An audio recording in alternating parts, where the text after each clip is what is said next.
कहानी के शुरू में हम एक औरत को देखते हैं जिसका नाम एलन था और वो एक छोटी बच्ची के साथ समुद्र के किनारे खेल रही थी। जिसके बाद हमें दूसरा सीन दिखाया जाता है। कुछ सिपाही किसी पर गोलियां चला रहे थे। तभी एक जगह पर एलन की आँख खुलती है और जो कुछ उसने समुद्र के किनारे देखा ये सिर्फ उसका एक सपना था। उसको एक कमरे में बंद करके रखा गया था। उसको कुछ भी याद नहीं था कि वो कहाँ से आई है और ना ही अपनी जिंदगी के बारे में। पर तभी अचानक से उस कमरे में ऊपर लगे स्पीकर से आवाज आती है कि सामने रखी हुई पेंसिल को तुमने वक्त खत्म होने से पहले उसकी जगह से हिलाना है।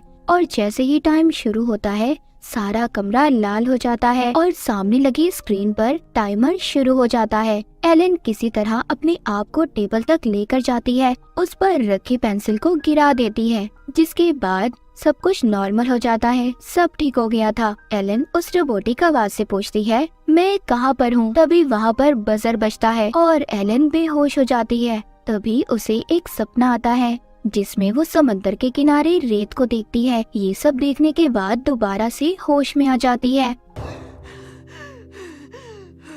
मगर इस बार उसके हाथ पांव बंधे हुए थे और उसको दोबारा से वही टास्क दिया जाता है कि उसने पेंसिल को हिलाना है। उसको आवाज आती है कि अगर ऐसा तुम नहीं करोगी तो हम तुम्हारी बेटी को मार देंगे। टाइम फिर से शुरू होता है। फिर से लाल रंग की लाइट जलती है, लेकिन अब एलन को याद आ गया था कि समंदर के किनारे खेलती हुई बच्ची उसकी बेटी है। वो पूछती है मेरी बेटी कहाँ पर है, मगर वो आवाज उसको कोई भी जवाब नहीं देती। एलन को वो टास्क पूरा करना था, इसीलिए वो अपने हाथों की बंधी हथकड़ी को अपने जूतों से तोड़ देती है। वो अपने जूतों को पेंसिल पर फेंकती है, जिससे पेंसिल नीचे गिर गई थी और फिर दोबारा से सब कुछ ठीक हो जाता है। एलन फिर से बेहोश हो गई थी। उसको फिर से सपना आता है, मगर इस बार उसको सब कुछ सही दिखाई दे रहा था। उसकी बेटी गाना गा रही थी। वो एलन को भी अपने साथ गाना गाने का कहती है। वो जब उसके साथ गाना गाती है तो गाती हुई सो गई थी, जिसके बाद उसकी आँख इस कमरे में खुली थी जहाँ पर सब कुछ उसके साथ अजीब हो रहा था, मगर इस बार उसके हाथ पाँव खुले थे। वो इस कमरे में दरवाजा ढूंढ रही थी, पर यहाँ पर तो ना कोई खिड़की और ना ही कोई दरवाजा था। टेबल पर खाना भी रखा हुआ था जो काफी अजीब था। एलन वो खाना खा लेती है। वो जब प्लेट में अपना अक्स देखती है तो उसको ये सब कुछ काफी अजीब लग रहा था। वो उस आवाज से पूछती है क्या किया है तुमने मेरे साथ और यहाँ पर क्यों रखा है मुझे, मगर उसको कोई जवाब नहीं आता। एलन रोने लगती है और फिर रोते हुए सो जाती है। उसको दोबारा से वही समंदर के किनारे का सपना आता है, लेकिन वो जल्द ही जाग जाती है। उसे फिर से वही आवाज आती है और उसे कहा जाता है कि तुमने दोबारा से पेंसिल को हिलाना है। अगर इस बार तुमने पेंसिल को ना हिलाया तो तुम्हारी बेटी को हम मार देंगे। जिस पर एलन चिल्लाती है और कहती है अगर वाकई तुम्हारे पास मेरी बेटी है तो मुझे इस बात का सबूत दो, मुझे उसकी आवाज सुननी है। तभी वो उसको उसकी बेटी की आवाज सुनवाते हैं, जिसके बाद टाइमर चल पड़ता है। लेकिन इस बार एलन के सामने कांच की दीवार थी। वो इस दीवार को तोड़ने की बहुत कोशिश करती है, पर वो नहीं तोड़ पाती। अब उसको गुस्सा आ रहा था। वो गुस्से से चिल्लाती है और पेंसिल को हिलने का कहती है। पेंसिल भी हिलकर खुद ब खुद नीचे गिर गई थी, जिसके बाद वो दोबारा से बेहोश हो जाती है और फिर से वो सपने में अपनी बेटी को देखती है, जिसके साथ बैठी वो रेत का घर बना रही थी। लेकिन इस बार उसके सर में चोट लगी हुई थी और उसको पीछे से एक आदमी की आवाज भी आती है जो उसका नाम पुकार रहा था। दोबारा से एलन को जब होश आता है तो उसकी आंख उसी कमरे में खुलती है। इस बार उसको कुर्सी पर बांधा हुआ था और उसके सामने एक आदमी भी था। एलन के सर पर बिल्कुल वैसी ही चोट लगी हुई थी जैसी उसके सपने में थी। वो आदमी एलन के पास आता है, पर वो ये समझ रही थी कि शायद यही वो आदमी किडनैपर है जिसने इसे यहाँ पर कैद किया हुआ है। वो उसको धक्का देती है, पर वो आदमी बताता है कि मैं तुम्हारा हस्बैंड हूँ, रॉजर नाम है मेरा। तभी एलन को सब याद आता है। वो अपने हस्बैंड से कहती है जिसने भी हमें यहाँ पर कैद किया हुआ है उन लोगों के पास हमारी बेटी है। अगर हमने उनकी काम ना किए, उनकी बात ना मानी तो वो हमारी बेटी को मार देंगे। पर तभी अचानक से उस रोबोट की आवाज आती है जो दोबारा से इनको पेंसिल हिलाने का कह रहा था। इस बार पेंसिल रॉजर उठाता है, पर आवाज आती है नहीं, ये काम सिर्फ एलन ही पूरा करेगी। अब एलन कैसे करती, उसको तो बांध कर रखा हुआ था। रॉजर पूछता है तुम कैसे करने वाली हो। इस पर एलन कहती है मैं ये काम बहुत बार कर चुकी हूँ। यही काम ये लोग मुझसे बार बार करवा रहे हैं, पर अलग अलग तरीकों से। यही बात करते हुए दोबारा से इनके दरमियान बहस शुरू हो जाती है। तभी एलन बहुत जोर से चिल्लाती है और पेंसिल के 2 टुकड़े हो जाते हैं। ये देखकर तो रॉजर काफी हैरान था और खुद एलन भी। उसके कानों से खून भी आने लगा था। वो जैसे हर बार टास्क पूरा करने के बाद बेहोश हो जाती थी, इस बार भी उसके साथ ऐसा ही होता है।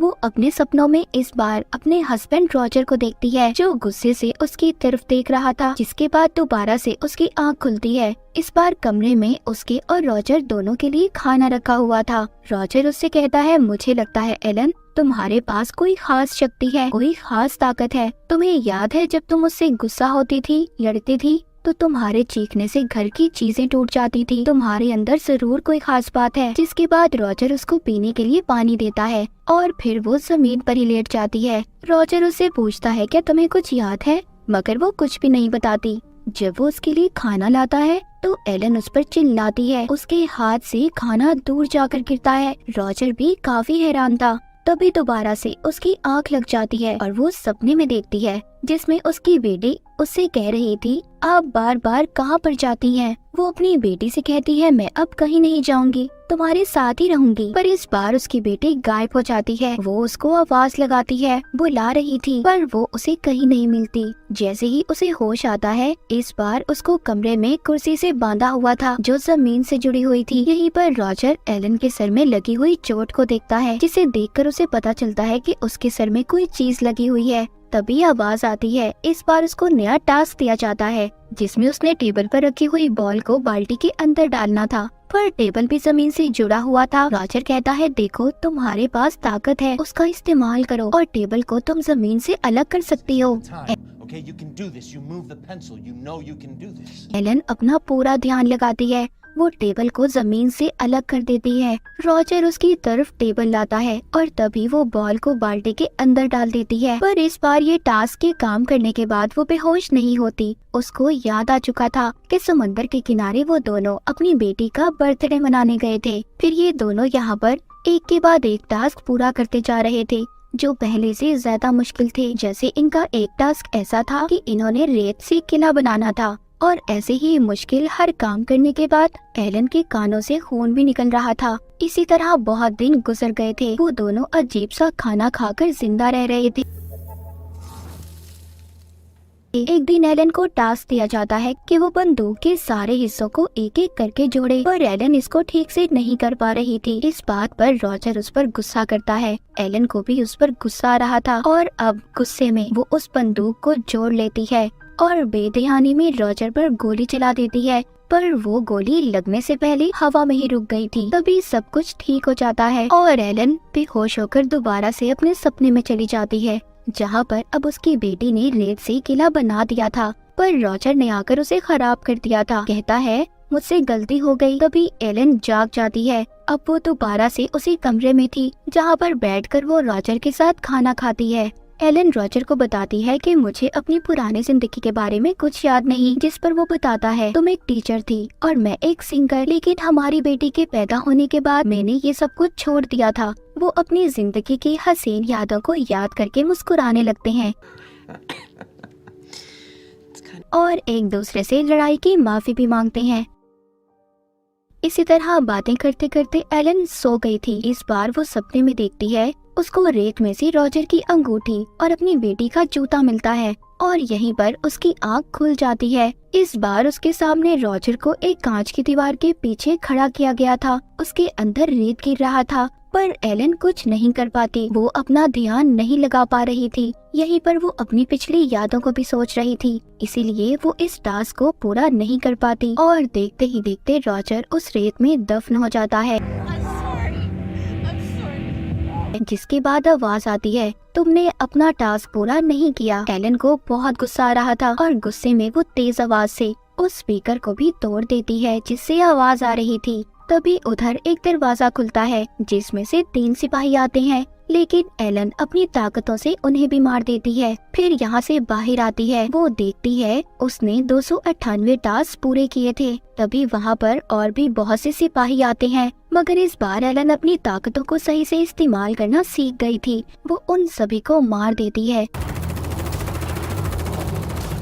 जब वो बाहर आती है तो उसे 3 दरवाजे नजर आते हैं और उधर ही रॉजर भी मिलता है। जब ये उसके पास जाती है तो वो इसको बताता है, तो वो एक दरवाजे की तरफ इशारा भी करता है, कहता है सब मेरी तरह है। जब एलन उस दरवाजे को खोलती है, उसमें से रॉजर जैसा ही हम शक्ल बाहर आता है। तभी उधर और भी सिपाही आ गए थे, वो भी सभी एक ही शक्ल के थे। एलन उन्हें भी मार देती है और फिर एक कमरे में जाती है जहाँ पर उसे रोबोट की आवाज आ रही थी कि तुम्हारी बेटी मर चुकी है। ये सुनकर एलन अपने कंट्रोल से बाहर हो जाती है और जोर से चिल्लाती है। वो लोग जिन्होंने इसे कैद किया हुआ था इसके पीछे लगी डिवाइस को बंद कर देते हैं जो यादें मिटाया करती थी। मतलब ये था कि उसके सर के पीछे जो चोट लगी हुई थी वो दरअसल एक डिवाइस थी जो उसके दिमाग में फिट की गई थी। यहाँ पर एलन को सब याद आता है कि उनकी बेटी का बर्थडे था। वो सभी मिलकर समंदर के किनारे घूमने गए थे, लेकिन इसी बीच रॉजर की उसके साथ लड़ाई हो गई और गुस्से में रॉजर ने उस पर हाथ उठाया था, जिस वजह से वो गुस्से से चिल्लाई और उसके इतने जोर से चिल्लाने की वजह से रॉजर और उसकी बेटी की मौत हो गई। अपनी फैमिली की मौत की वजह वो खुद थी। दरअसल एलन के पास खास ताकतें थी। वो आवाज इसको ये भी बताती है कि जितने भी टास्क तुमने किए सभी तुम्हारी ताकतों का टेस्ट था। तुम्हारे सामने एक दरवाजा है जहाँ पर जाने के बाद तुम सब कुछ भूल जाओगी। पर एलन कहती है नहीं, मैं अपने हस्बैंड और बेटे की यादों में रहना चाहती हूँ। मैं ये सारे टास्क फिर से करूँगी। फिर एलन को वही सपने आते हैं और फिर से उसकी आँख उसी कमरे में खुलती है, पर पहले का उसे कुछ भी याद नहीं था। फिर से उसे पेंसिल हिलाने का टास्क दिया जाता है। मूवी के आखिर में हमें बताया जाता है कि एलन यहाँ पर क्यों थी और ये आवाज किसकी थी। ये जगह एक खुफिया ऑर्गेनाइजेशन थी। इनको तब पता चला जब एलन ने अपनी ताकतों से अपनी फैमिली को मार दिया, जिसके बाद ये लोग इसको यहाँ पर ले आए ताकि यहाँ पर रहकर ये अपनी ताकतों को कंट्रोल कर पाए,